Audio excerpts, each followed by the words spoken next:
இன்றைக்கி நம்ம பார்க்க போகிற படம் சமீபத்தில் வெளியே வந்த நம்ம மக்கள் நாயகன் ராமராஜன் கிட்டத்தட்ட 25-30 வருஷங்களுக்கு அப்புறம் ஒரு கம்பேக் கொடுக்குற ஒரு படம் தான் இந்த படம். படத்தோட பேர் சாமானியன். இந்த படத்தோட கதை என்னன்னு பார்த்தீங்கன்னா, மதுரையில் ஒரு கிராமத்திலிருந்து நம்ம ராமராஜன் அவருடைய ஃப்ரெண்ட் MS பாஸ்கரோட சேர்ந்து சென்னைக்கு வராரு. சென்னையில் வந்து ஒரு முஸ்லீம் ஃப்ரெண்டான ராதாரவி வீட்டில் தங்குறாரு.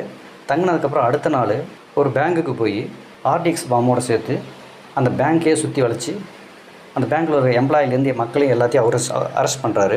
அவர் ஏன் இந்த மாதிரிலாம் பண்ணுறாரு, அந்த சூட்கேஸில் பாம்பு வச்சு அந்த பேங்க்கை மிரட்ட வேண்டிய காரணம் என்ன, அதுக்கு பின்னாடி இருக்கிற மர்மம் என்ன, அவர் ஏன் இப்படிலாம் பண்ணுறாரு, அந்த பேங்க்கை ஏன் கண்ட்ரோல் பண்ணுறாரு, அது மட்டும் இல்லாமல் அந்த பேங்க்கில் வேலை செய்கிற எம்ப்ளாயிகளையும் அவங்க வீட்லேயும் வச்சு அரெஸ்ட் பண்ணிடுறாரு. அரெஸ்ட் பண்ணி அவங்கள ஹவுஸ் அரெஸ்ட் பண்ணி லாக் பண்ணிடுறாரு. சில டிமாண்டுகளும் வைக்கிறாரு. அவர் ஏன் இப்படிலாம் பண்ணுறாரு, அதுக்கு பின்னாடி அவருக்கு ஒளிஞ்சிருக்கிற மர்மம் என்ன, அவர் என்ன சொல்ல வராரு அப்படிங்கிறத ரொம்ப இன்ட்ரெஸ்டிங்கான ஸ்க்ரீன் பிளேயில் த்ரில்லராக சோசியல் மெசேஜோட நல்ல கமர்ஷியல் எலிமெண்ட்டாகவே இந்த படத்தை கொடுக்க முயற்சி பண்ணியிருக்காங்க.